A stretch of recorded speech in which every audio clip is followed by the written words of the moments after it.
तो फ्रेंड्स, ये white mites है।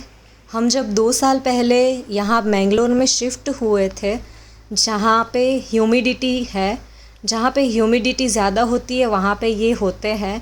तो जब घर में आए हम, तब मुझे 1-2 वीक के बाद पता चला कि ऐसे कोई कीड़े हमारे घर में है, जो कि इसको भगाने के लिए मैंने टर्मिनेटर स्प्रे सब कुछ यूज़ कर लिया था। ये मेरे वार्डरोब में भी रहते थे, हर जगह पे रहते थे। मैंने लक्ष्मण रेखा भी यूज़ कर लिया था, कॉलिन, हीट, जो भी है सब यूज़ कर लिया था। देखिए यहाँ पे मेरे वार्डरोब पे पूरा ये भरे हुए हैं। मैंने सोचा फर्नीचर में कुछ प्रॉब्लम होगा, इसलिए ये आए हैं। तो यहाँ से स्टार्ट हुई मेरी battle with this white mites. ये वाइट सरफेस पे डार्क ब्लैक दिखते हैं, ब्राउन जैसे बहुत सारे हैं। ये मेरे इस पे ब्लेंडर पे कम से कम 100 है, बट वीडियो में नहीं दिख रहे हैं। ये वार्डरोब में भी बहुत सारे हैं, लेकिन ये वीडियो में आ नहीं रहे। तो ये पैदा होते हैं दीवारों से, जो मुझे बहुत टाइम के बाद पता चला। ये दीवारों पे ब्लैक ब्राउन कलर के दिखते हैं। ये मेरे किचन में हर प्लास्टिक के सरफेस के ऊपर चल रहे थे। जिस डिब्बे में मैंने ग्रेन्स रखा हो या कोई नाश्ता रखा हो, उसके ऊपर चल रहे थे। एकदम छोटे छोटे थे। तो मैं परेशान हो गई इससे। मैंने हर तरीका आजमाया। मेरा घर मैसी रहता था, क्योंकि मैं कोई चीज़ अपनी जगह रख नहीं पाती थी, क्योंकि उसको बचाने के लिए, सेव करने के लिए मुझे प्लेटफॉर्म के ऊपर सब रखना पड़ता था, इस तरीके से। इनफैक्ट ये गार्लिक के ऊपर भी चलते थे। ये मेरे घर की वॉल है। यहाँ पे सब जगह पे ब्राउन कलर के दिखते हैं। ये मेरा ड्रेसिंग टेबल मुझे दूसरे कमरे में रखना पड़ता था, और ये मंदिर मैंने लिया नहीं था इन कीड़ों की वजह से। ये मेरा बेडरूम है। यहाँ पे गैप देखिए, बाजू के ड्रॉवर का और बेड के बीच में रखना पड़ता था। यहाँ पे वो ड्रेसिंग टेबल आराम से आ सकता है, लेकिन मैंने सोचा कि हवा आए, ह्यूमिडिटी कम हो, इसके लिए मैं सब चीज़ अलग अलग रखती थी। पानी के बॉटल के पास भी होते थे। क्लो रखा था मैंने उनसे बचने के लिए। फिल्टर पे, डिब्बे पे, यहाँ बर्तन पे,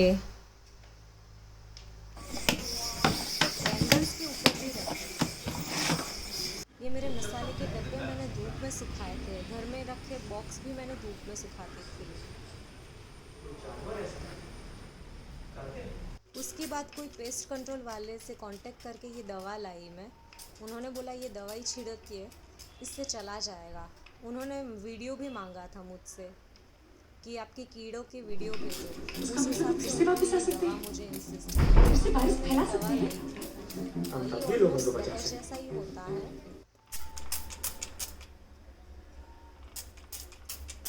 बेसिन के नीचे मुझे डाउट लगा, तो मैंने प्लम्बर को भी कांटेक्ट किया। ये रोटी रखने के डिब्बे के ऊपर भी, और आटे रखने के डिब्बे के, कोई चीज़ नहीं छोड़ी। मुझे लगता है अगर मैं रिमोट भी रखती ना, तो रिमोट के ऊपर ही चलते। तो आप जब नए घर में जाइए, तो प्लीज़ मेरा सजेशन है कि आप दीवारों को ज़रूर चेक कीजिए। दीवारों के ऊपर अगर आपको कोई ब्राउन कीड़े छोटे से टाइनी से दिखे, इस तरीके के, ये ग्लास के बाजू में है वैसे, तो आप घर में मत जाइए। ये देखिए, मैं खुद भी एक बार अपने आप को पेस्ट कंट्रोलर बनाना परेशान हो गए। कहीं वैसे आप कोई जाओ ना, तो कीड़े को देख के ध्यान में भर लो।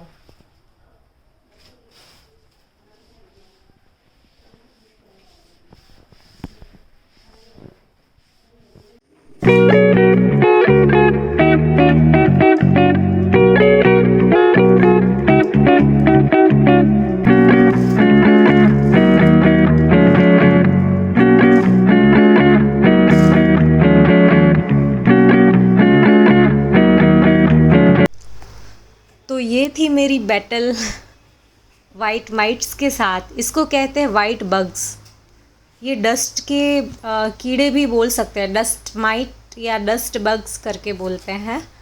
तो इसको मारने के लिए जो दवाई चाहिए उसका नाम मैं डिस्क्रिप्शन बॉक्स में दे दूँगी। और जहाँ पे ह्यूमिडिटी है वहाँ पे ये कीड़े ज़्यादा होते हैं। ये समझ में नहीं आता कि पाइपलाइन से आते हैं, दीवारों पे तो बनते हैं, वो 100% श्योर हो गई हूँ मैं, क्योंकि मैंने काफ़ी रिसर्च किया। ये दीवारों पे ही रहते हैं, क्योंकि बाद में मैंने देखा कि हमारी पूरी बिल्डिंग में ये रहते हैं। ये हमारा बेड के ऊपर हेड रखने के लिए हेड रेस्ट वाला एरिया है, वहाँ पर भी रहते थे। उस चक्कर में मैंने सारे ग्रेन्स वगैरह फ्रिज में रखना स्टार्ट कर दिया था। इवन चावल भी मैं बहुत कम लाती थी।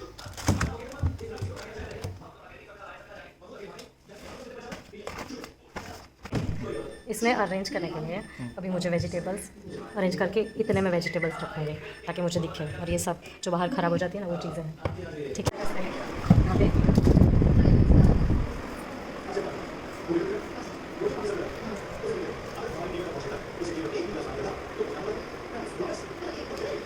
कर रहे हो ना, तब चालू करो।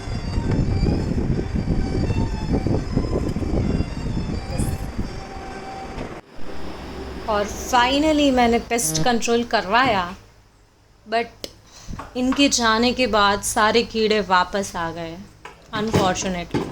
फिर सेकंड टाइम इन्हीं से मैंने करवाया, तब वो चले गए। तो इनका कहना था कि एक पानी वाली दवाई होती है और एक ऑयल वाली, तो हमने ऑयल वाली दवाई यूज़ की, तब वो चले गए।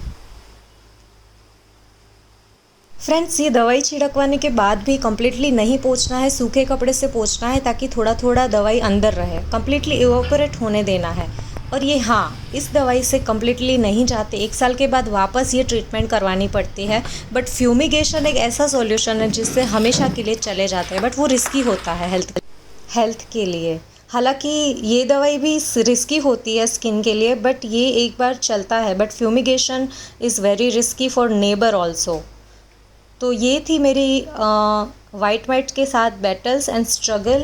तो कोई भी घर में जाइए, आप थोड़ा रिसर्च करके जाइए। Thank you friends.